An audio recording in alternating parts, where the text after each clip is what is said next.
Mga kababayan, mga kabarangay, ang inyong PIDEA ay hindi tumitigil upang ipatupad ang anti-drug law sa ating bansa. Ito ang sinumpaan naming tungkulin upang matugunan ang problema ng illegal na droga. Lubog po kaming maglilingkod sa inyo sa pamamagitan ng masigasig at pinalakas na anti-drug operation. Dito sa PIDEA Extreme ay matutunghayan natin ang kagitingan ng ating mga operatiba.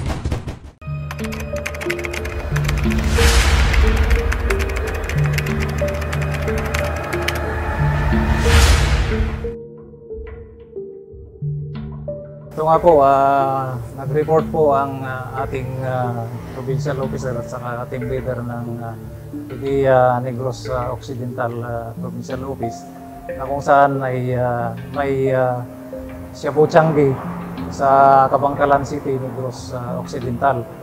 So yun po, pina-confirm natin kung talagang mayroon po at nag-feedback naman sila na positive yung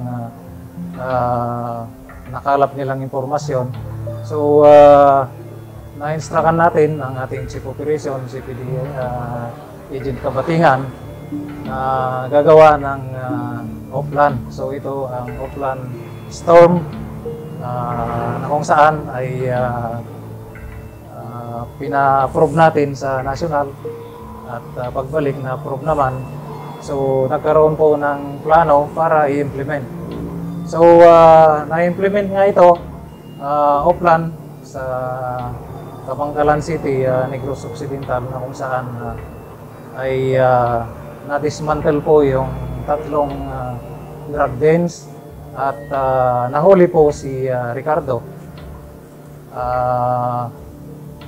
Yun po, may nakatakas na dalawa na drug den sa maintainer. So, ganun pa man, nagplano pa rin ang ating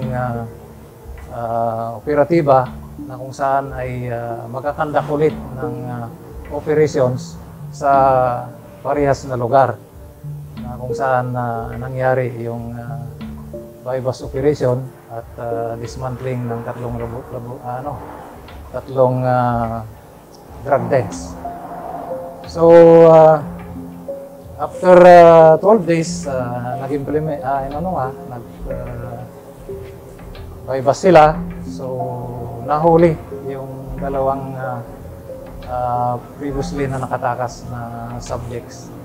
So, na-file na rin yung kaso at hinihintay na lang kung ano yung mga magiging hakbang ng korte na kung saan ay ipapatawag yung mga magiging witnesses para sa pag-hearing ng kaso.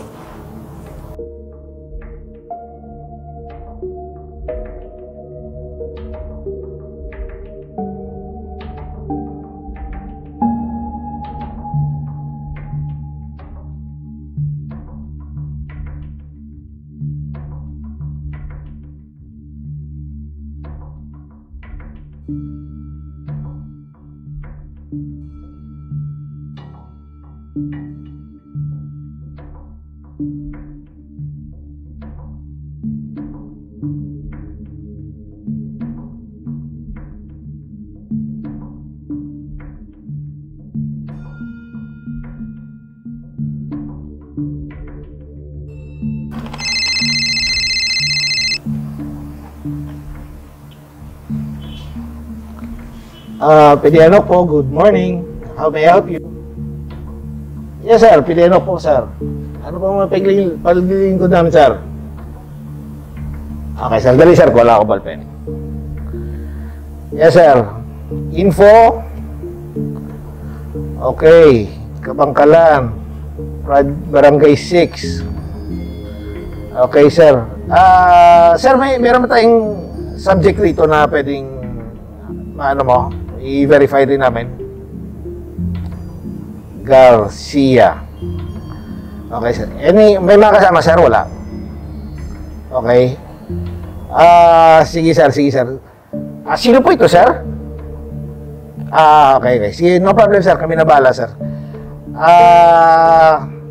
Andito naman, sir, yung address ng subject. Sige, sir. Ganito na lang gawin natin, sir. Papuntahan ko na lang, sir, sa tropa. I-validate na lang namin, sir. Yes, sir. Okay, sir. Rest assured, sir, gagawa ng paraan to ng PDEA. I-validate namin to. Tapos pag positive, sir, trabahuin namin to. Huwag mo kayo mag-alala, sir.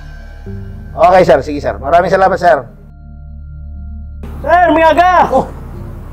Timing. Ano? Basta? Mukha na, no? May nasira na ito, sir. Halika man. Tawagan mo man ko, sir. Kanto ko dali, sir. Okay. Wala ka man ubras, bong? Wala na, sir. Wala na ito, sir. May nagtawag sa akon. May ginapaplastar nga trabaho. Sa din, sir. Kabangkalan. Kabangkalan. May idea ka da? Sige, sir. Ang exact location niya sa Barangay 6, Kabangkalan. Oo, sir. Okay. Magkilala mo alias Garcia, ni sir?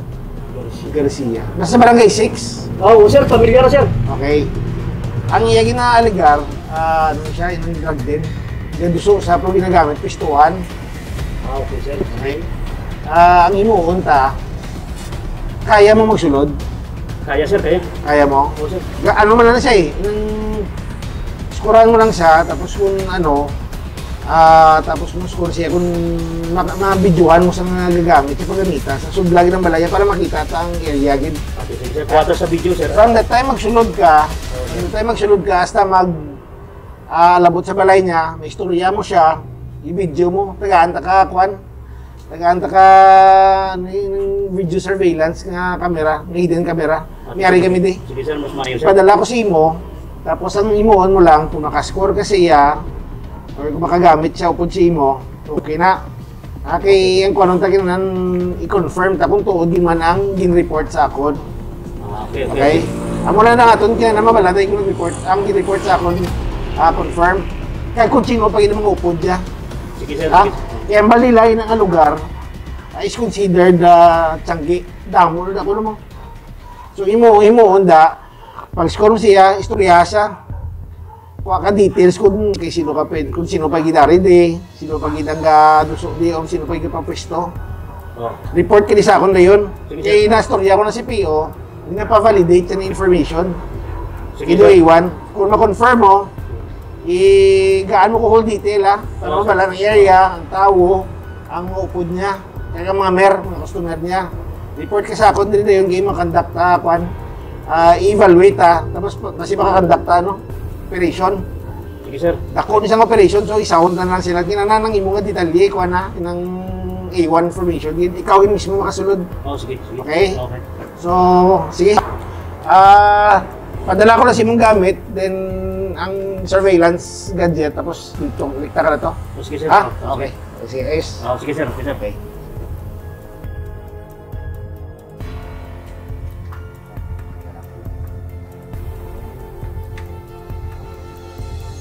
Dali lang, pre. Iit muna ako. Kapit ka na eh. Oo, balik lang ako. Dali lang.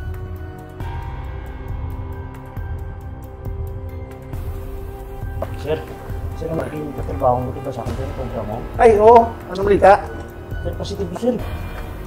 Ang gali? Oo. Ano ang pan? Aras sa sakwari yun, kaya, sir. Identified mo lugar? Oo, sir, sir. Okay. Ang ngalan niya kita, no? Si, sir, alias Kanun. Adoy. Magito apelido ya Garcia? Yes, sir, oo. Okay. May mga upod di sa wala. Damo, sir, sila ka alias George. George. Pag ng mga sir, damos lang dito, sir. Nabigyan nila mga contractor, driver, tapos mga Okay. Di pa pwesto sa balay nila? Nakadara, sir, sir. May items. Damo, sir. Damo items. Damo, sir. Mga makabakal ka? Bakal, sir. Pwede, sir. May buhay kami na, sir. Grupo ay ka mo? Oo, sir. Okay. So, ang confirmation, sigurado na niya. Oo sir, positive na sir. Positive na siya. Oo. Okay. Ako mabakal sir. Ikaw na mabakal. Oo sige sir. Ang balay, may nang video mo, na picturean mo, ano? Ara sir, ara sir. May pala ito ako, may picture ya. Hmm, sir. Picture, may cellphone mo. Ano cellphonean mo? Ara sir. Okay. Gawin mo ito. Yan. Ini siya si Si Alias Kadoy na sir. Kamas Kadoy. Ngalan niya gina sir sa Alias Kadoy sir, tawagin na sir dito. Okay. Ang iya mong upo, ang iya balay, Arimandi. Harap na sir. Ano ko lang. Oo sir. Amo ni siya, Oo, ang sir. yung balay niya. Oo sir. Balay pasunod mo, muna ni siya. Oo sir, muna sir. Kay baling diri magdag. Sa piyak sir, ini. ang sa piyak na sir, yan ni George sir. George, amo man yung isa man sa Gadusuman. Oo sir. Sino pa inupod niya? Ang iban sir, hindi ko na ano po, umugin ang iyang kilalagi sir, si George na talaga. Okay. Sige, ipa-check ko na sa kwan, sa lista, to si pa-validate ko na ng nanay. Oo sir. Pero at least kabalo ka na sa area. Oo sir. Makabakal ka anytime. Anytime sir, ako pwede sir.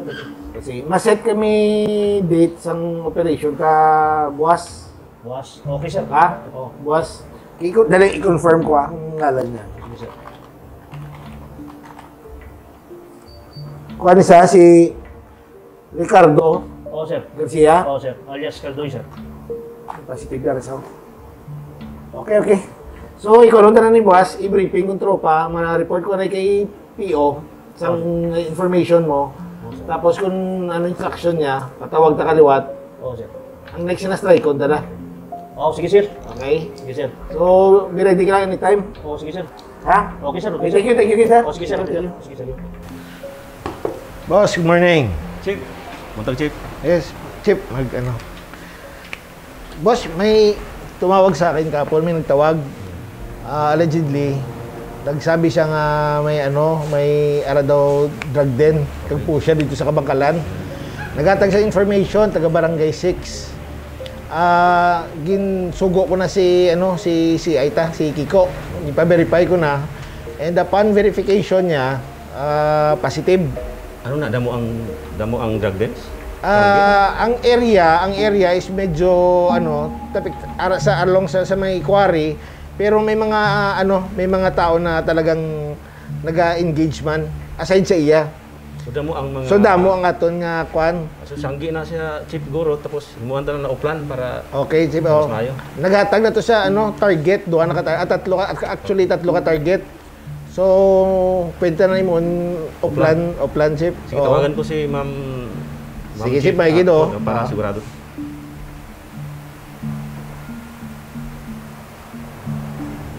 Hello ma'am, good morning. Hello. Hello dong. Oh, may buntag. Ma'am, may report di ba si Chief? Ma'am na may kuan daw, may ara sa Butiyanggi sa Kabangkalan aton ni siguro. Pwede ba ni ma'am himuan naton uplan? Mao ba? Oo, pwede gyud i-uplan. Pag kuan lang conduct og surveillance, unya i-send sa ako ang data and details sa especially location. Conduct ang surveillance dito kung mas maayo makuhaan gyud nimo picture ang mga drug den. Ayaw kalimot sa map pod ha. And then, ang details sa mga personalities, and then, giunsa nila pag padagan sa drug den. O, isa na ko, ang details akong huwaton lang niya, atong i-apply og plan, ato lang istoryahon po si RD, atong ipa-approve niya kung mag-okay ang details. Yes ma'am, yes ma'am. Uplan na to lang kay Changi man siya tatlo daw ini sa ka subject tapos damo man ang mga drug deals kay bagan quarry daw ni siya. Okay ma'am, sige ma'am. Sige ma'am, mahulat kami ma'am. Sige ma'am. Thank you ma'am. Sige ma'am.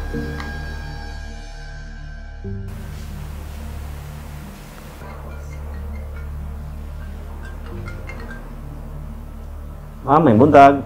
Hello dong, may buntag. Na-approve na ang inyong oplan. Yes ma'am. Ang atong uplan ma'am, approve na ma'am. Atong sa Kabangkalan. O make sure lang mag-coordinate mo sa PNP ha, kay daghan ra baka ayo na siguro ang tawo din ha sa palibot, quarry baya na. Ayaw kalimot og padala sa pre-ops niya, i-anticipate daan kinsa imong mga ka-join. Sige, amping. Good luck.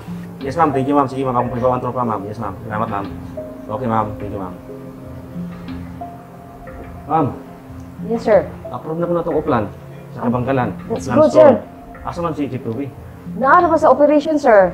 Atong pribaw man para atong mga kuan tropa para atong ma-implement ang uplan para sige mag-monitor ito rin para ma-execute na ako dayon. Okay, sir. Inform ko lang, sir. Yes, ma'am. Sige, Sir. salamat. Okay, sir. Sir, na-approve na po pala yung application natin for Upland Storm. So tumawag na rin po ako doon sa NOCPO and they are planning to execute an operation against dito sa mga subject nila na 3 drug den, which is actually isang tiyangge. So may mga pictures naman na, sir. Identified na nila yung mga subject during surveillance. And then they're going to execute an operation dito, sir, sa 3 bahay. So, ito, sir, yung bahay ng 3 maintainer. Ito yung 3 drug den. And then, they will be coordinating with the local PNP para dun sa security kasi maraming tao ito, sir, tsaka maraming pumupunta. Morning, ladies and gentlemen. Nandito tayo ngayon, may operation tayo. Ano to? 3 drug den, actually. Our main target is Mr. Ricardo Garcia. Nasa watchlist natin to. And ito yung allegedly ang bahay niya na napasok na natin ng CI natin. May mga kasama siya. 2 newly identified drug personalities to. Si alias Reggie at si alias George.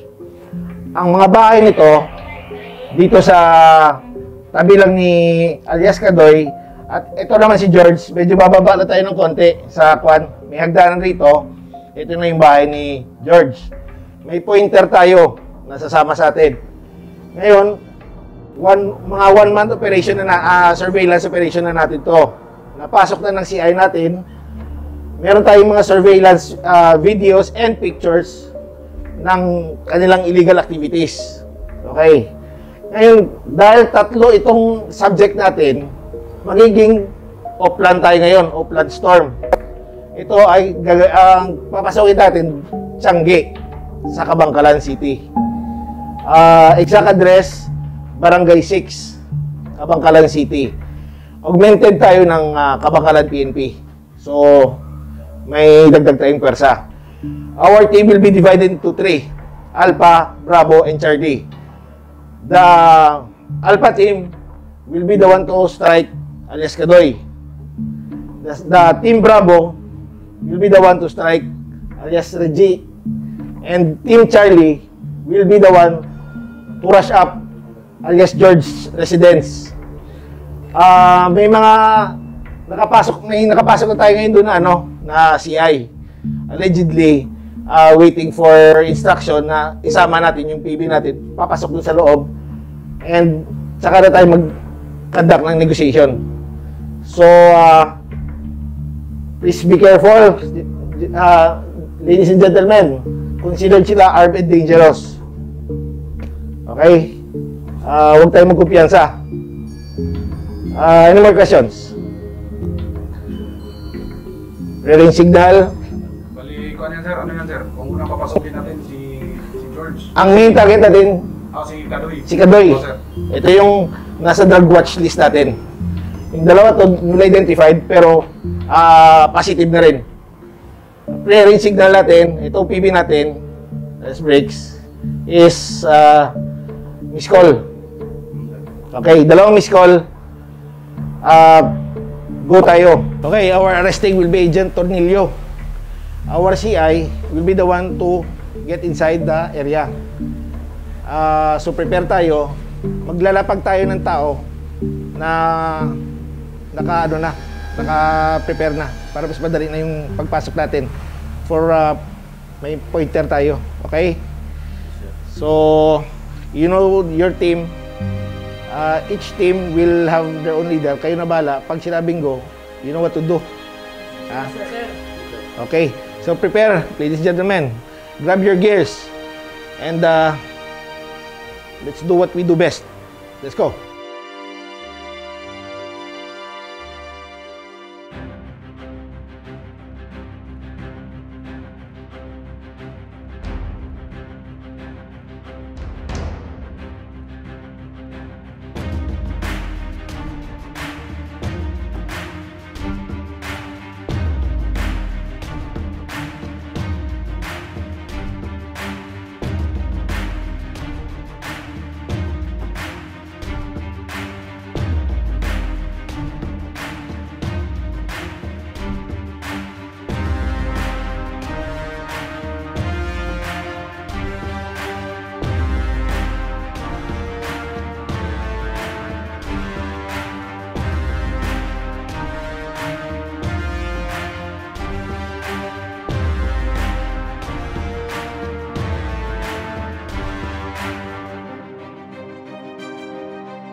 Kami mga PDEA agents, pinadakop kamo sa krimen nga paglapas sa RA 9165 o kung ang ginatawag nga Comprehensive Dangerous Drugs Act of 2002. Kamo may mga kinamakatarong nga magpabilin sa paghipos. Ang inyo ihambal ang imong gamiton nga pabor o konpatok sa inyo bisan sa diin nga korte sang Pilipinas. Ay kinamatarong kamo nga magkaangkon sang masaligan at independente nga abogado nga inyo mapili. Kung hindi kamo masarangan magbayad sang serbisyo sang abogado, ang gobyerno ang mahanghatag sa inyo sini. Naintindihan nyo ba ang inyong mga kinamatarong?